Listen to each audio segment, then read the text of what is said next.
The stories you're telling yourself in your head, are they stories of success? We're going to dive a little bit deeper into that. Welcome to another episode of The Good, Bad, and Ugly of Business. I'm your host, Katrin Becker, and on this podcast, we interview successful people from all different industries and professions because we want to learn what they have learned, because we can learn actually so much more from our failures than we do from our successes. And so if we can learn from their failures, we can either avoid them ourselves or we can fail through them faster. My guest today is an incredible writer, entrepreneur, and academic researcher from Indiana who is going to tell us all about how to rewrite your own story for success. So, Rhonda Parker Taylor, welcome to the show. Well, thank you. Thank you for having me. And thank you for the awesome introduction. And the story of someone's success is so important to me because it's how we define ourselves. Yeah. And we can do the opposite. We can define ourselves as not being a success. In fact, that's how most people do, right? Right, exactly. So it's important that one realizes is how you define yourself is how other people will see you. Well, and I think it's something that a lot of the women that I have worked with in my past will have some sort of baggage that they're bringing forward from their childhood. Of my mother told me I was this way, my father told me I was that way. Something that someone said to them that they really bought into in the time and have a hard time letting go of. But really, we ourselves are capable of believing which stories we want. Which ones we hold on to. And so I would love for you to talk a little bit about your story growing up in school of not thinking that you were, quote unquote, smart from failing kindergarten. I mean, that's got to really put a story in one's head. Hey, I mean, and that is my story of success. That's what's amazing about when you wrap your arms around your story. I mean, all of us have had trauma. All of us have had something said to us that was hurtful. All of us have had failures. So whatever those are also defines your story of success. Because I went from a child that struggled, and part of it was because I was social. Part of it was in my day, they didn't define learning disabilities. You just kept memorizing and taking the test and memorizing. And they didn't really have a lot of research into the different ways different people learned and some of the challenges they would have. So yeah, I my first academic experience was to flunk kindergarten. When it was time to move on, my teacher and the administrators met with my parents, said we think it would be best if she stayed back. So then that made challenges the whole rest of my academic journey. One, the class above me knew at some point I was in their class, and now I wasn't. And then the class I was in, I was one of the oldest ones. Mm-hmm. So I also was a more mature, and so then I ended up being a caretaker of people. And so it started my journey from that point. But then I still had the challenges. My first thing that I started doing was focusing instead of so much on academics, but on the social aspects of me. I, became friends and became the one that would bring people into the circle, because we were a very small school. There was only 50 in my graduating class. So I focused on the social, and I just kind of shunned it off, didn't even acknowledge that there was an issue, just did the best I could do at the time until it became my senior year. And then we had to pass proficiency tests to graduate, where today's environment's a little different, and they have different tracks and all these. You either passed or you failed. Yeah, it was a different world. It was a totally different world. So I had a young teacher. I'll call her young. She was already been teaching about 20 years by the time she had me in my senior year. And she said, I will tutor you over the summer so you can pass. And I said, okay. So I had a job, and I was prepared to pay her, and we sat on her floor at her home that summer. And then when it came time to pay, She said, no, you just passed the test. Hmm. And so that changed everything that, occurred in my life, because I went from someone that couldn't pass the test to getting a mentor and pass the test. And then I ended up going to college. And that's such a story that I think so many people, particularly women, experience of us being told what we're capable of Mm-hmm. and accepting it, and then being like, gosh, why do I feel so uncomfortable? Oh, because I'm in someone else's container.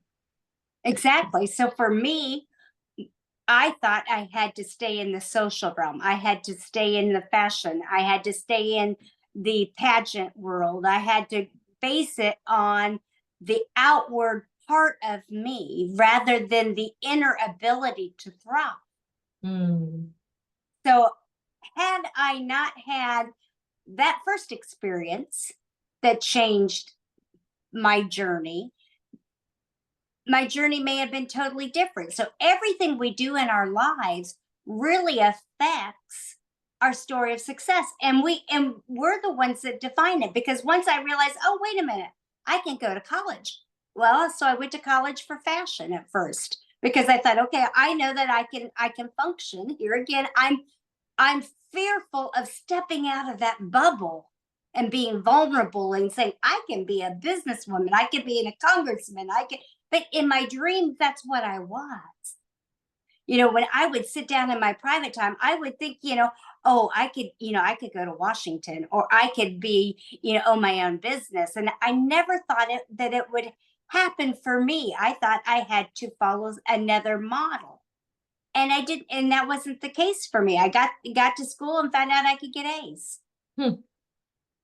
And it was a totally different thing. So then I ended up getting my bachelor's, my master's, and my doctorate, not obviously not all at once, but I made that journey and realized, wait a minute, I had a teacher that and boy, it was economics. And Hmm. math and economics still to this day is a challenge for me. But, I was walking out and he had given me the hardest time, and always was challenging me and challenging me. And I'm like, why does this man hate me so much? And then at the end of the semester, as I was walking out, he said, you're smarter than you sound and you act. That was a defining moment. Yeah. Because all my life, I thought it was dumb. So for someone to say that, and then I'm walking out, I'm like, well, why was he being nice to me now? And I still was questioning it, and you have to, and it made me though look at what he was saying. My language, because I'm from a small town, was small town. So my expression of self was limiting. Then I had to look at what else he said. He said, you smarter than you sound and smarter than you act and present yourself. So I had to face those fears and say, wait a minute, if I want to be taken seriously as a woman, I need to change some things up here. Right. So I had to do the work.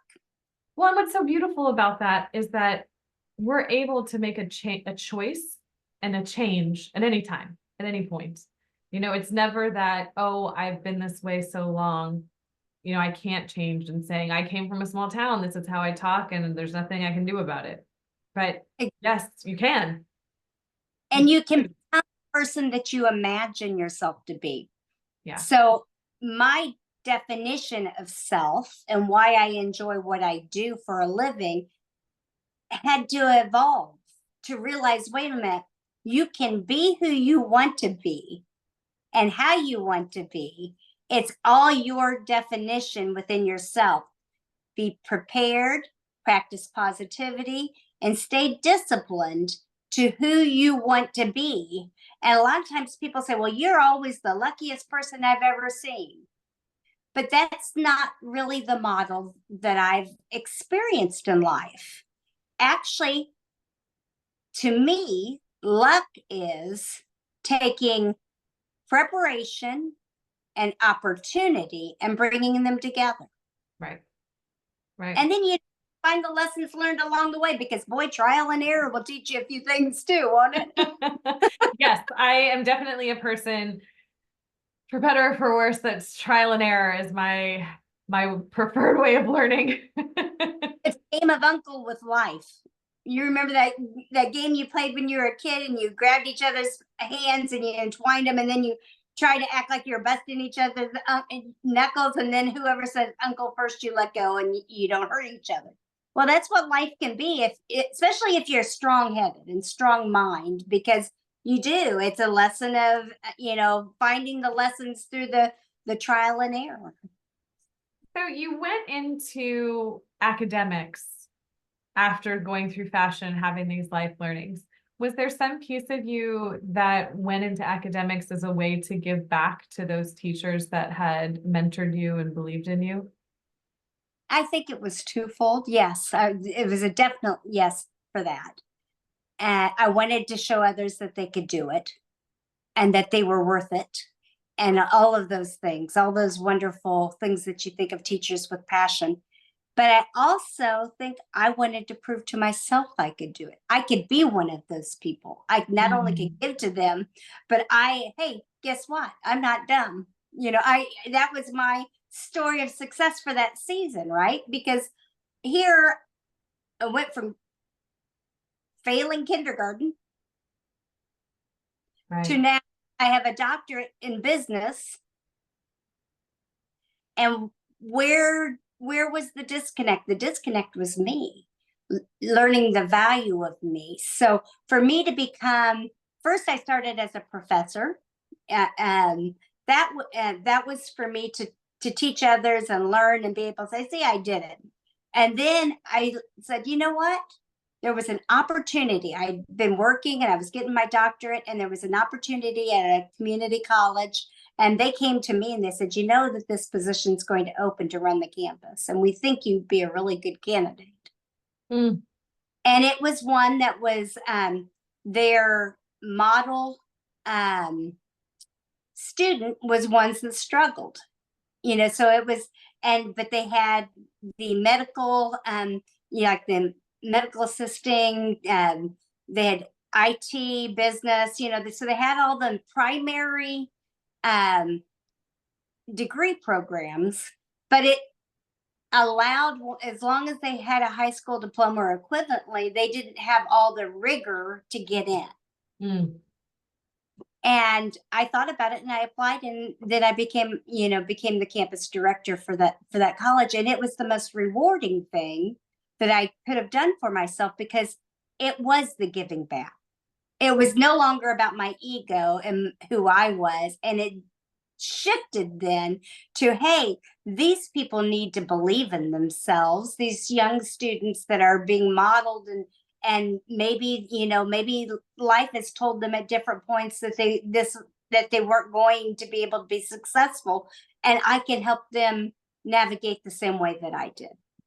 It's really interesting. My two children, they are both so brilliant, but in their own ways. Oh, definitely. And one of the issues where they fight the most is when my older son asks my younger daughter a math question or something she hasn't learned. And then he's like, ah, ha, ha, I'm so smart. You don't know this. That there's such this emphasis on the standardization that we experience in school, especially at these young, tender ages when we're still figuring out how we're developing. As you spent time in academics and being in these different leadership positions, do you see how things are changing? I mean, I understand there's a reason to have the standardization, but are there places and changes happening and coming where there's more space to allow for the individual gifts to shine through? I think so. I think there's positives and negatives. One of the positives is people have learned more about ways to which people learn and absorb information. So there's more diversity in the curriculums as far as how one will teach the class. So they really are focusing more on not only is there lecture, but there's hands-on and group and different ways for people to absorb the information. That has definitely changed a lot for the better. Mm. I think because of computers, though, one of the drawbacks is the requirements that we make for students. You're going to have to dedicate 4 to 6 hours weekly on whatever class, which can be a little hard for the student that may be working or doing some of these other types of activities. They may have to, be on whether it be Pearson or Cengage or McGraw, which are all the main publishers of academic literature and textbooks and programs, but they have to go into their system, and they are required to do a lot of work online. And that takes a lot of time, but you also have to learn the information too. So, Sure. So drawbacks as far as computers allow for you to learn more and do more and have more ways of learning, but at the same time, the drawback is you're going to have to spend more time on it. I mean, it's definitely a balance and one to evaluate, but as you've rewritten the story of your life and how you see yourself, which then allows people to inform them on how they see you, you actually wrote a book. Yeah. Not just the mental story and how you respond with the world, but you wrote a novel called Crossroads. That's correct. There it is. For anybody that wants to explore it. So Crossroads is a labor of love for me. The idea came here again, one of those lessons learned. I had wrote a very large proposal in the business world for a company. And as I was walking out, the supervisor manager, I think he was a VP, said it was a great proposal, but you used the wrong insure. Oh. And they implemented it. We automated this whole call center. And I read a lot, and I always have liked books.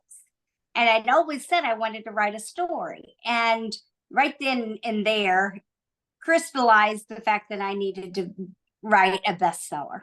Because for me, that was a failure, and it was one of those things that I had struggled with. So I'm like, I'm going to do it one day.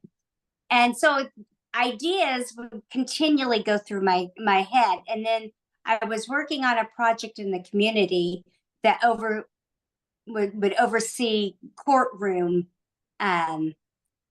different courtroom cases and document whether they were fair and just, et cetera. And I realized, in the courtroom, there is no just, even if you're the winner's side, because you're experiencing something that most people never experience. There's a winner and a loser, prosecutor or defense or whatever on a criminal trial, but it changes your life forever.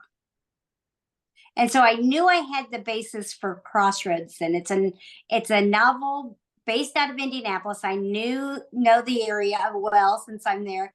Every one of the scenes are in an area that actually exists. So it's, even though it's fiction, each one there's the history of the area to consider, and it's about people, which is what I love. And where I thought it was going to be just about the injustices of the system, I realized that these characters take over, because they really, as I was developing the story and developing the people, I realized that every time we have an incident in our lives, whether we go to a court because we get a jury notice, or whether we go into the grocery and we have an interaction with people, every time we meet somebody, we're assessing what's going on around them. And I'm one of those people that I can sit and watch people, and I can create a whole world of what I think they're doing by the time that they leave me. I do the same thing. And so in this book, it explores three emotions: anger, fury, and jealousy. And Proverbs says, anger is cruel, fury is overwhelming, but who can stand before jealousy? Envy makes the bones rot. Mm.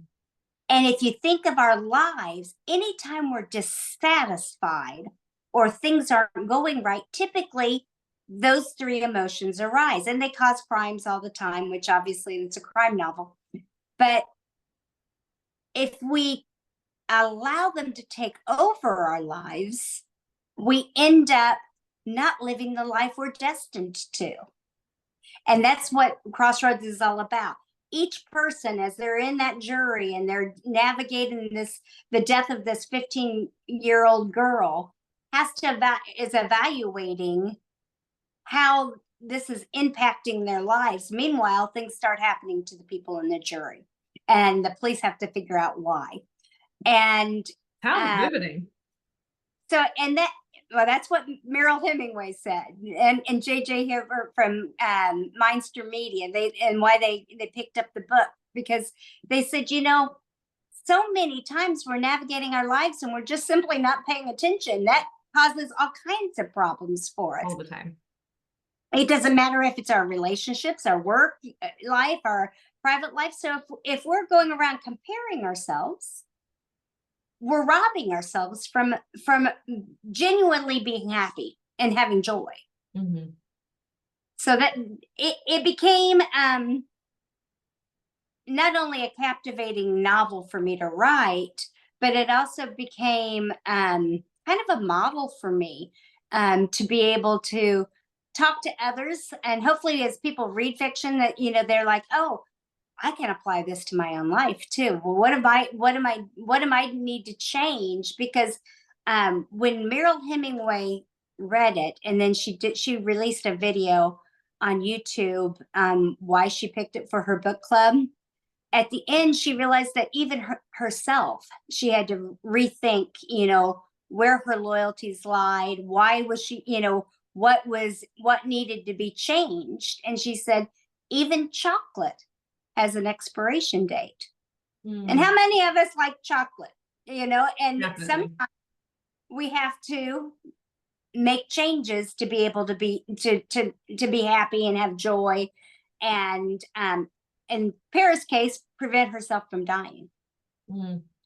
It's really so interesting. I've also written a book, and I'm connected with many authors, and I love asking people about the first book they wrote, whether it was fiction or nonfiction, because it is such a labor of love, and it's such a moment of vulnerability where you are exposing parts of yourself to the world that maybe haven't been seen yet. And so that can be quite a daunting experience for a lot of people. And I think it holds them back.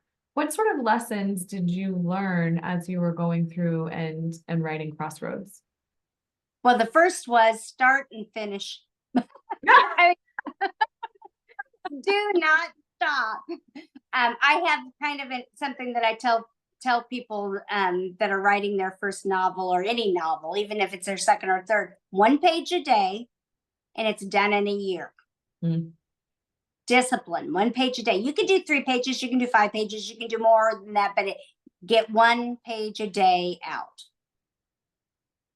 of your head onto the computer, or however you're doing it. But so that was lesson 1: start and finish. Lesson 2 was listen to your beta readers, or whoever you have editing behind you, because you're not always right. And lesson 3 is face your fears again. And that's a common thing.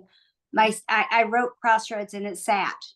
I had printed it, so in case anything happened, I had a copy, and I had, was querying it, and I quit querying, and I got busy in my life, and it was sitting there, and I went to go get a disc, and because back then we had discs, and we were just going in. I was going to transfer everything over, and it had been corrupted, and I had these images of typing it, and I was able to save it, but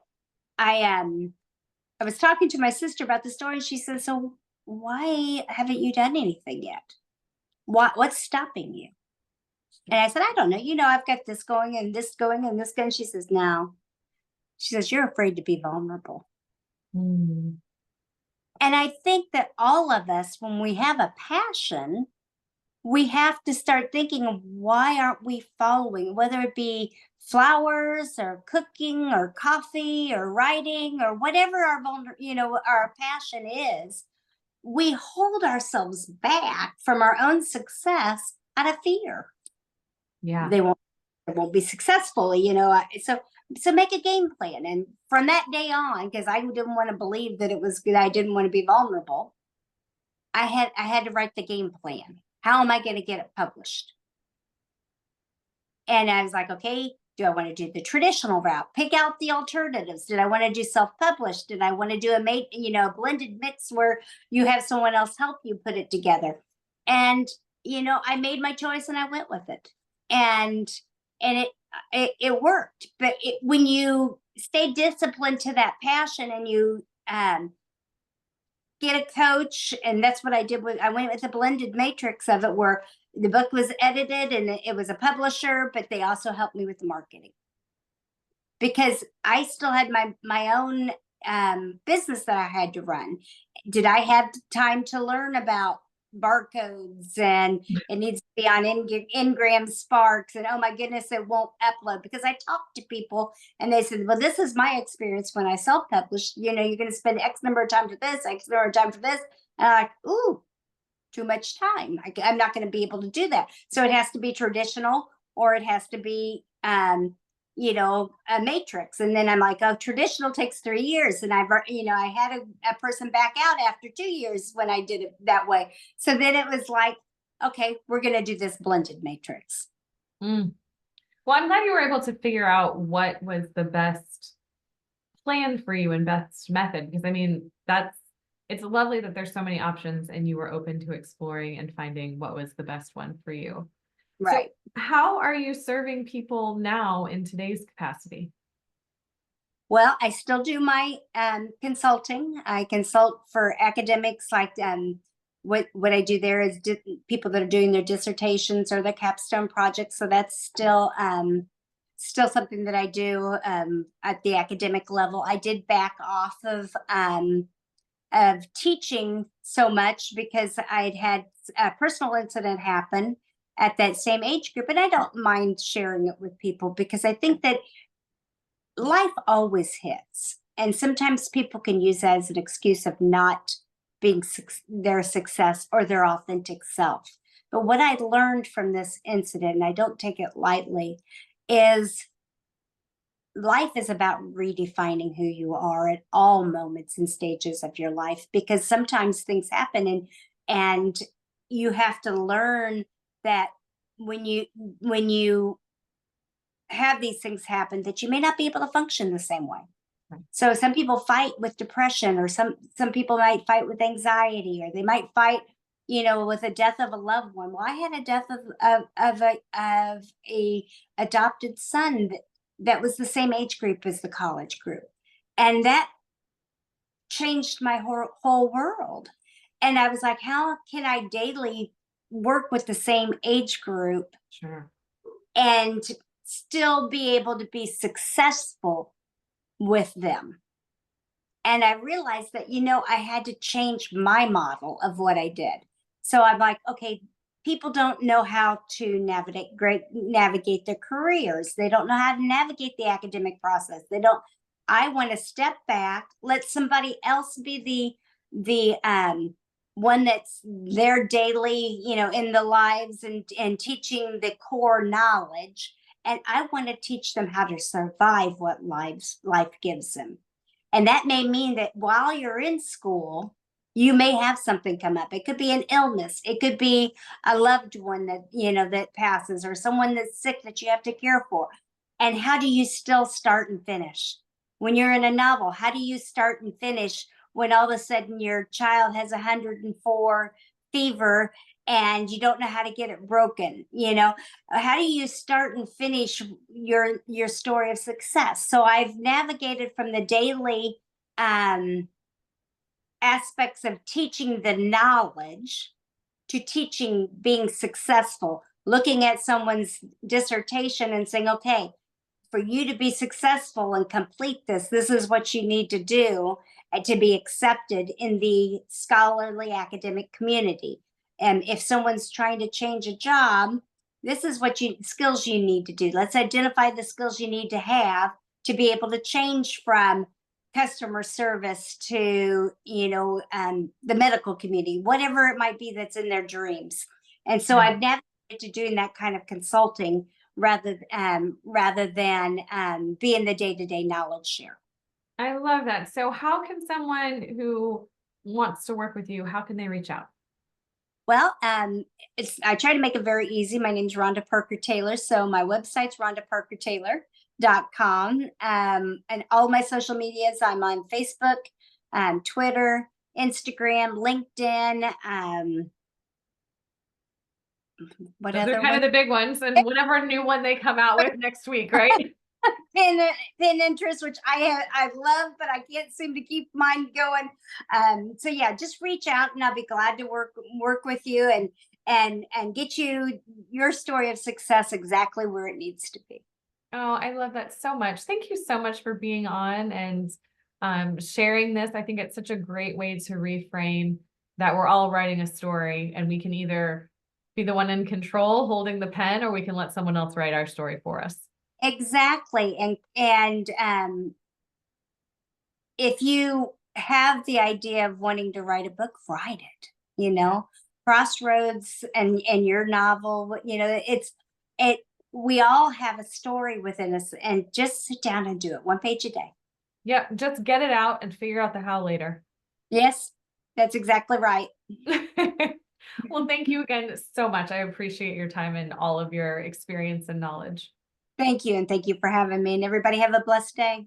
Absolutely. To the listeners, thank you so much for being here. I know you enjoyed this episode as much as I did. Please make sure to like and share it with your audience. Subscribe so you don't miss out on future episodes. And please have a great day.